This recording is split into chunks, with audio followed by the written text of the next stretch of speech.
ADHD మన పిల్లల్లో ఉందా లేదో ఎలా తెలుసుకోవాలి? ఈ ADHD as a scientific research ప్రకారం బాయ్స్‌లో అంటే చిన్నపిల్లల్లో ఎక్కువగా వచ్చే అవకాశం ఎక్కువగా ఉంటుంది. గర్ల్స్‌లో వచ్చే అవకాశం తక్కువగా ఉంటుంది. ఈ ఏడిహెచ్డి ఉన్న పిల్లలు ఎప్పుడు హైపర్ యాక్టివ్‌గా ఉంటారు. వీళ్ళు క్లాస్ రూమ్‌లో ఉన్నా గాని ఒక దగ్గర కూర్చోరు. సో, ఏదైనా ఒక అంశం పైన ఫోకస్ చేయలేరు. ప్రతీది కూడా మర్చిపోతా ఉంటారు. ఇప్పుడు సపోజ్ గ్రౌండ్‌లో మనం పిల్లల్ని వదిలేస్తే ఆ గ్రౌండ్‌లో సంబంధించిన ఏదైనా ఒక ఆటకు సంబంధించి దాన్ని 5 నిమిషాలు అలా ఆడుతూ మళ్ళీ ఆ పర్టిక్యులర్ అంశాన్ని మర్చిపోతా ఉంటారు.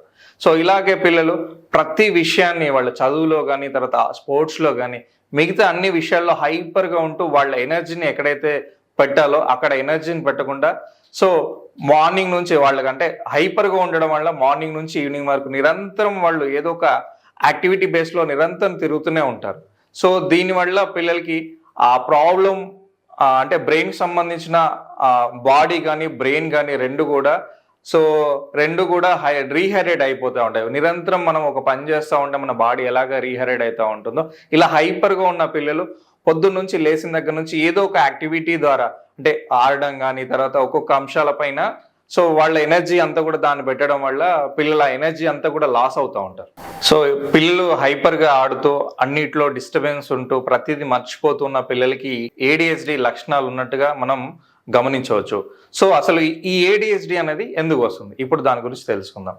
సో, ఏడీహెచ్‌డీ రావడానికి పర్టిక్యులర్‌గా సైంటిఫిక్ ఆధారం లేనప్పటికీ కూడా యాజ్ రీసెర్చ్ ఏం చెప్తా ఉందంటే ఐదర్ జెనెటికల్‌గా వచ్చే ఛాన్స్ ఉంది. అంటే పేరెంట్స్ ఎవరైనా ఈ ఏడీహెచ్‌డీతో ప్రాబ్లమ్ ఉంటే వంశపారంపర్యంగా వచ్చే ఛాన్స్ ఉంది.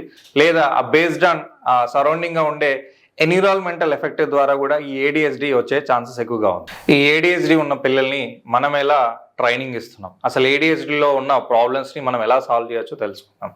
సో, ఏడీహెచ్‌డీ ప్రాబ్లమ్ ఉన్న పిల్లలకి 1 లేదా 2 పద్ధతుల ద్వారా ఆ ప్రాబ్లమ్‌ని మనం ఎంతో కొంతవరకు ఒక రెమెడీ పద్ధతిలో దాన్ని తగ్గించవచ్చు. సో, ఏడీహెచ్‌డీ ప్రాబ్లమ్ ఉన్న పిల్లలు బిహేవియరల్ థెరపీ ద్వారా వాళ్ళకి సోషల్ అండ్ ఎమోషనల్ స్కిల్స్ నేర్పిస్తూ ఆ ఏడీహెచ్‌డీ అనేది తగ్గించొచ్చు.